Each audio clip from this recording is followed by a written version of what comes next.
viene desde Argentina, está de paso en nuestro país, y yo estoy vestido hoy día con amarillo con negro, y lo primero que me comentó fue precisamente los colores de mi vestuario. Javier Milei, economista, ¿cómo estás? ¿Qué tal, Catalina? Un gusto estar aquí. ¿Por qué comentamos lo de los colores? Expliquémosle a la gente que nos está escuchando. Porque los colores amarillo y negro son los colores que representan al anarcocapitalismo. Uh-huh. El amarillo por el oro y el negro por la anarquía. Exacto. Bien.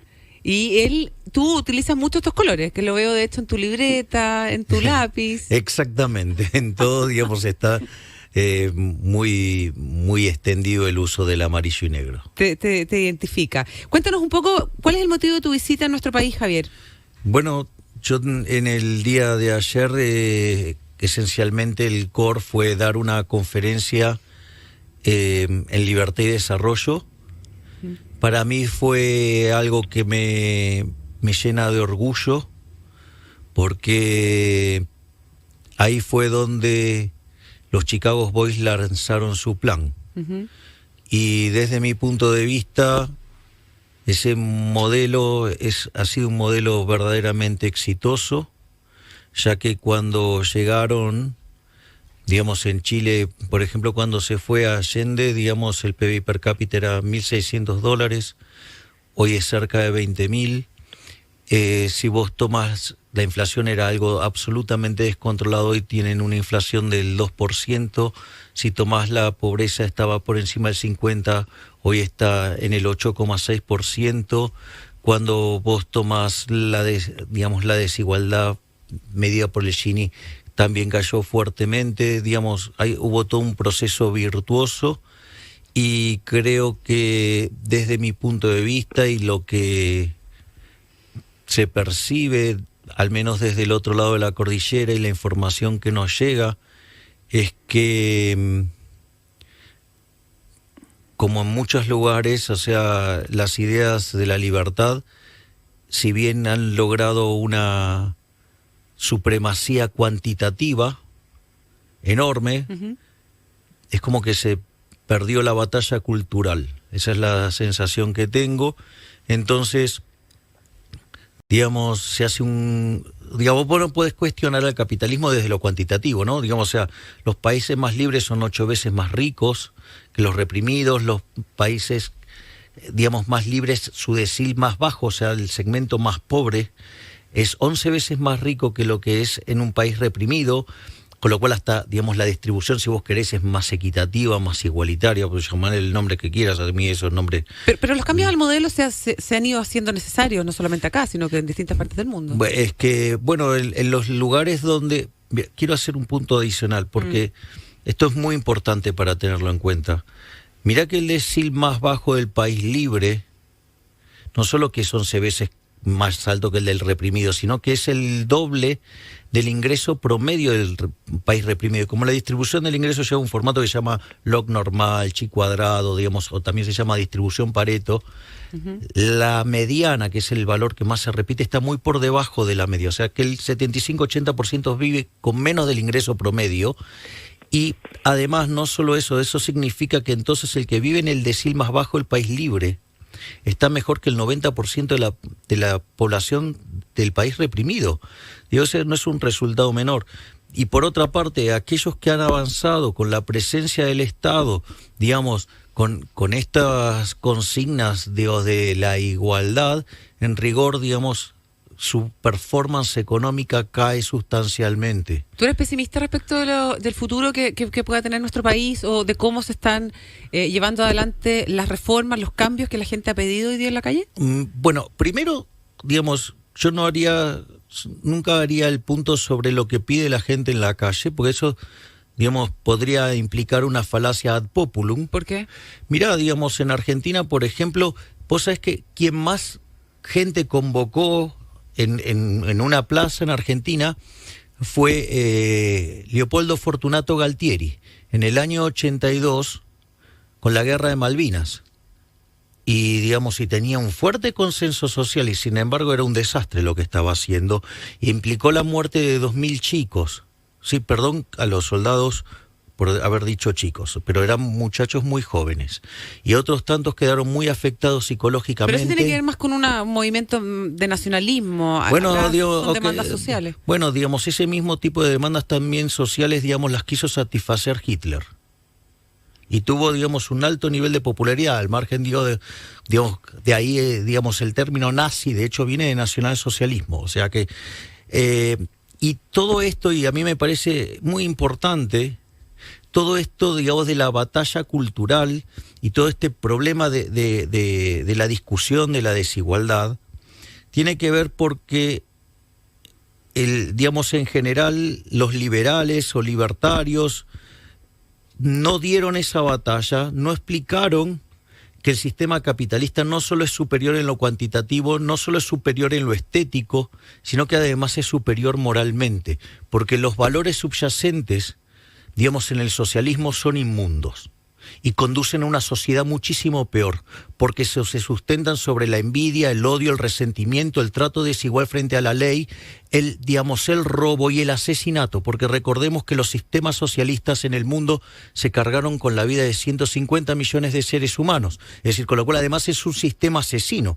Entonces, esos son los valores que tiene el socialismo, digamos, o sea, los cuales, digamos, derivan, ¿sí?, de lo que es, si vos querés, el trabajo de Marx y Rothbardus, utilizando, la teoría de la explotación y las mejores que hace Marx, pero que tiene un problema de origen, que es una mala teoría del valor. Entonces, esa discusión también está ligada con la discusión de la economía, y que cuando vos comprendés cómo funciona el proceso en el cual se genera la distribución del ingreso simultáneamente con la producción, porque son procesos que no son escindibles, sino que se generan de modo simultáneo, empezás a comprender, digamos, que muchas de esas discusiones no tienen sentido, salvo que haya prebendas. Ese es otro tema. Estamos con Javier Milei, economista argentino, con una mirada, bastante radical respecto de lo que ha ocurrido en nuestro país. Carlitos Lavín, tú en España, también con preguntas. Sí, no, yo solo para contraargumentar, yo comparto con usted, Javier, que efectivamente los números macros,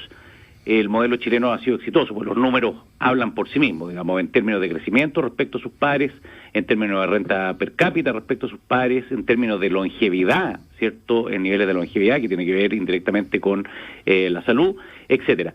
Pero yo creo que, mi opinión personal, y creo que hay bastante consenso en el país, en que el modelo falla, es lo que hablábamos recientemente con el ministro de Economía, sí, en que hay una varianza importante en la distribución del ingreso. En Chile cerca del 50% de la gente gana entre 700 y 800 dólares, y para un país donde el Estado solo está donde no pueden estar los privados, ergo los privados han estado, ¿cierto?, en sistemas sensibles como son las pensiones, como son la salud, como son la educación, es un país caro. Por lo tanto, en términos reales hay mucha gente que va pedaleando, bicicleteándose, digamos, mes a mes. ¿No cree usted que, conservando las bases del libre mercado, que yo creo que también hay bastante consenso en eso, no faltaría una presencia del Estado en esos sectores más sensibles que le diera a la gente una base, digamos, de subsistencia mínima, y que eso además aporta al Estado de la paz social? ¿Cómo lo ve usted?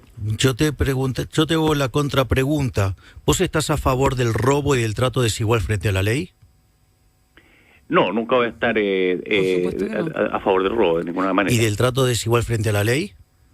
Tampoco. Por supuesto. Bueno, ok, digamos, cuando alguien dice que debe, digamos, justamente financiar esos bienes, porque nada es gratis, vos, digamos, alguien los tiene que pagar. Y lo que estás diciendo es que vos les vas a sacar a un grupo por la fuerza, porque, los impuestos no son voluntarios, por eso son impuestos. Es decir, es un cercenamiento de la libertad, es un cercenamiento sobre poder disfrutar del fruto de tu trabajo, para que, digamos, un tecnócrata decida a dedo a quién se lo va a dar, ¿sí? Es más, no solo eso, digamos, también implica un trato desigual frente a la ley, porque estás castigando a uno, digamos, en favor de otro, con lo cual, digamos, también es una cosa profundamente injusta. Entonces vos me podés decir, bueno, mira, lo que vos me planteás es una discusión teórica. Mira, yo, digamos, no es solo una discusión teórica, yo vengo de un país que hace 90 años que hace esto. Sí, Argentina, te cuento, cuando inició el siglo XX tenía el PBI per cápita más alto del mundo. No es que, digamos, sea tenía, no sé, estaba entre los 10 mejores. No, tenía el PBI per cápita más alto del mundo. Tenía más PBI per cápita que Estados Unidos. O sea, que era el segundo país del mundo. Y, digamos, a partir de 1928, digamos, donde el primer avance sobre los derechos de propiedad se hace con la ley de alquileres, digamos, supuestamente para favorecer a los inquilinos, que después, digamos, a la postre el resultado siempre termina siendo peor. A partir de ahí Argentina fue tomando distintas medidas de corte socialista, distintas medidas que apuntaban a la justicia social, al igualitarismo y todo este tipo de cuestiones. Se acostumbraron además mucho los argentinos en términos de subsidios. Sí, exacto. Hoy Argentina es el país 70 en el mundo. Por lo tanto, o sea, no solo es un argumento moral, no solo es un argumento de índole económica, sino que además es un argumento de índole empírica. Por lo tanto, digo, yo les puedo contar esta experiencia. Ahora, si ustedes, digamos, o sea, yo, digamos, no puedo evitar que te quieras suicidar. Es decir, yo te puedo decir, mira, me parece que la vida es algo maravilloso y si vos querés suicidarte, es tu decisión. Mira, Ayn Rand decía, vos no podés obligar a la gente a vivir en el paraíso capitalista, en especial si quiere vivir en el chiquero socialista. Bueno, entonces, digo, es una decisión, o sea. Entonces, para mí, digamos, Chile se encuentra en un momento histórico que si verdaderamente esta discusión está en el tapete, es una excelente oportunidad para que los liberales chilenos, y que si en algún sentido quieren invitar a otros liberales de otras tierras, que estamos comprometidos fuertemente con las ideas de la libertad, digamos, a pesar de que ustedes tienen gente muy buena, ¿no? Porque, digamos, el caso de Axel Kaiser, esto lo predijo hace 10 años. Entonces, digo, me parece que, digo, pero hay otros liberales que podrían dar cuenta de esto también, digamos, no solo locales, sino internacionales, como podría ser el caso de Gloria Álvarez, como el caso de Juan Ramón Rayo, Jesús Huerta de Soto, o mi caso, digamos. Entonces, y explicar esto, no solo que, o sea, el reclamo de la justicia social es un reclamo inmoral. Es decir, no solo que conduce a peores resultados. ¿Pero por qué por ejemplo, hay gente que hoy día no puede acceder a una buena salud, que tiene una pensión miserable? Está bien, pero, ok, esa, digo, primero es la definición. Ahora el mala educación. Ok, pero vos estás entonces de acuerdo, digamos, o sea, ¿cómo sentirías que yo, digamos, o sea, sienta una tremenda necesidad de caridad con la persona X, saque una 9 milímetros, te la ponga en la cabeza y te diga, dame tu plata, es para hacer caridad? No, pero lo que pasa es que aquí las demandas sociales muchas veces están justificadas, efectivamente. No, justificadas no, digo, o sea, vos no podés justificar el robo. No, es que lo que pasa es que yo creo que yo creo que hay que llegar a un punto medio. Claro. No. Ahí lo mismo pasa con los impuestos. Pero no comparto el punto medio. A ver, nosotros lo atendemos, pero no está bien. Okay, digamos, hay demandas sociales que muchas veces están muy justificadas. A ver, yo digamos, o sea, yo no hablaría de demandas sociales, de última diría, mis preferencias dicen que tal cosa. Yo, digamos, me suena un poco fuerte arrogarse la voz de la sociedad.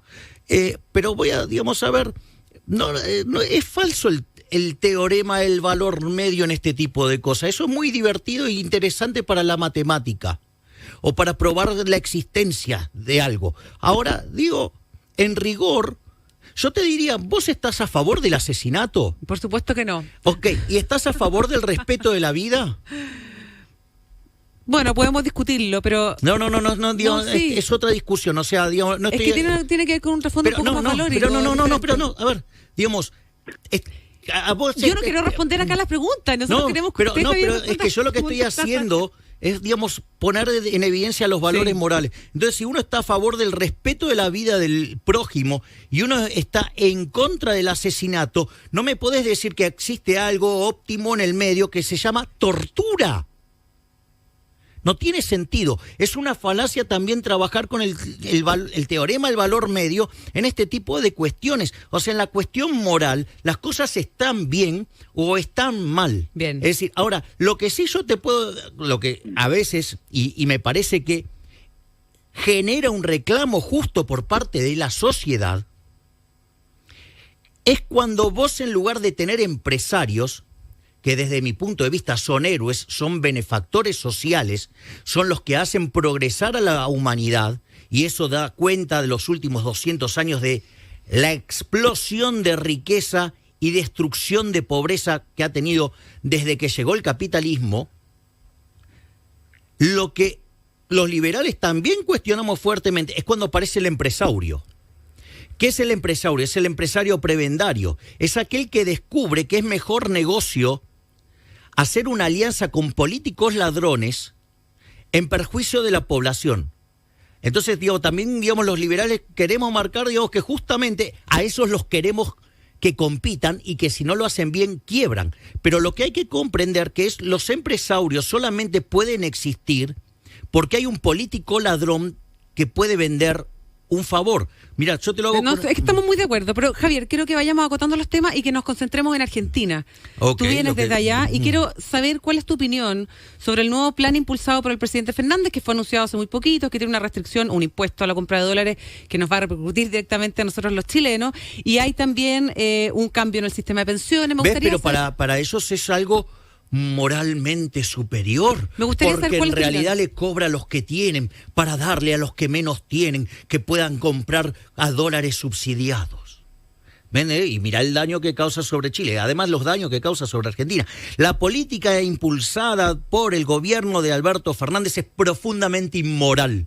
¿Qué opinión tienes de Martín Guzmán? Que es un mentiroso, porque él dijo que el 2020 sería un año en el que no habría ajuste. Y sin embargo, acaba de mandar un impuestazo de 2 puntos del PBI. O sea, es un delincuente, es un mentiroso. No solo eso, sino que además es un inmoral.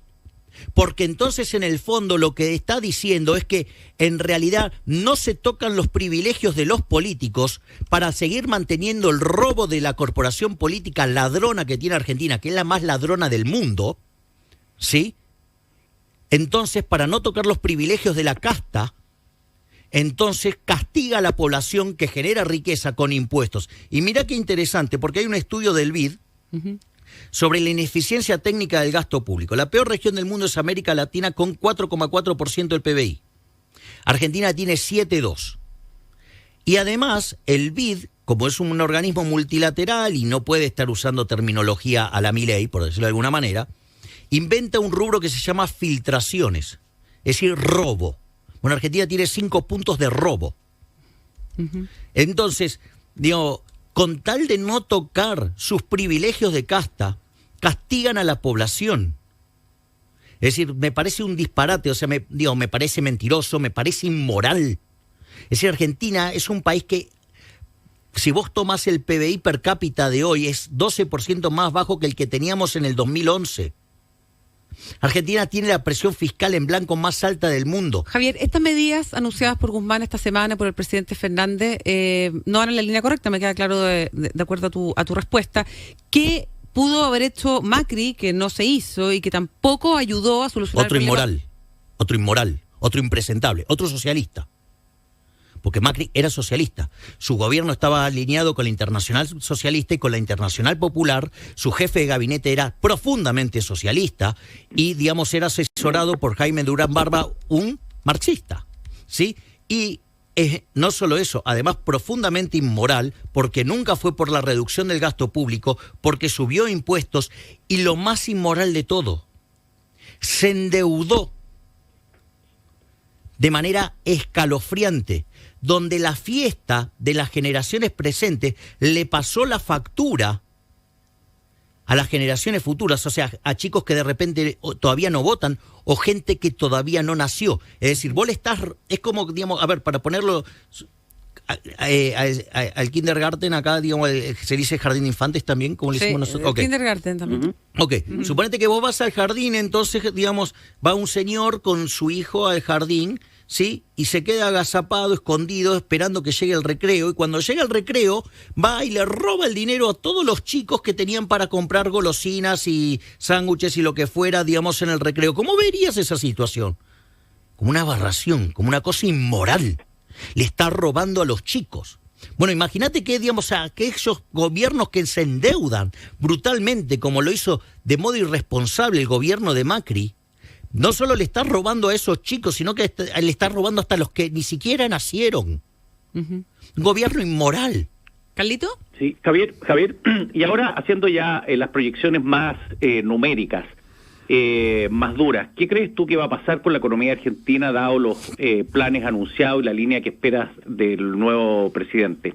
¿Qué va a pasar con el crecimiento? ¿Qué va a pasar con la inflación? ¿Qué va a pasar con la moneda? ¿Cuáles son tus pronósticos miras para un inversionista internacional que quisiera saber tus proyecciones? Yo no hago proyecciones, yo no creo en esa metodología. De hecho, considero que los economistas que hacen eso son unos farsantes, son unos delincuentes. ¿Por qué no?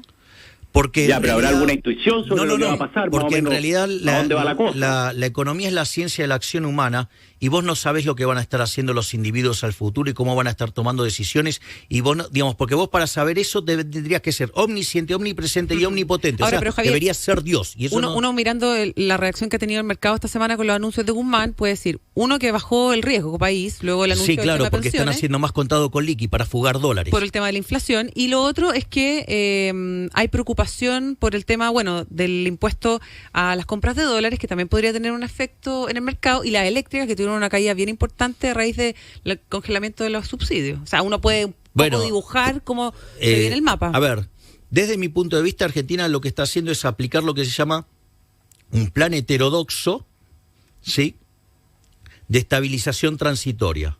Entonces Argentina va a tener una primera parte del año, digamos, semi-tranquila, porque como muchos ya anticipábamos lo que iba a estar lanzando este gobierno, entonces vos, por ejemplo, ¿qué pasa? Hubo sobrereacción en la suba de precios en la última parte del año. Entonces, ¿qué pasa? Aún, digamos, cuando vos validaras expectativas sobre la evolución de la cantidad de dinero y demás, lo que vos vas a ver es que puede que la tasa de inflación se amesete y hasta baje un poco. ¿Por qué? Porque tenés un colchón.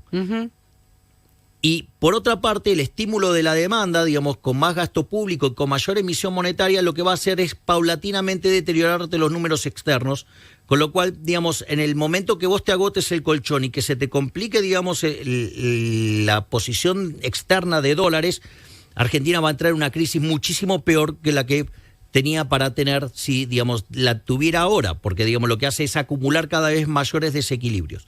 Por lo tanto, digamos, o sea, creo que se está comprando, digamos, un periodo de tranquilidad, de falsa tranquilidad, sí, para derivar en una crisis muchísimo peor. Pero respondiendo a la pregunta de ¿qué le recomendaría yo a un inversor?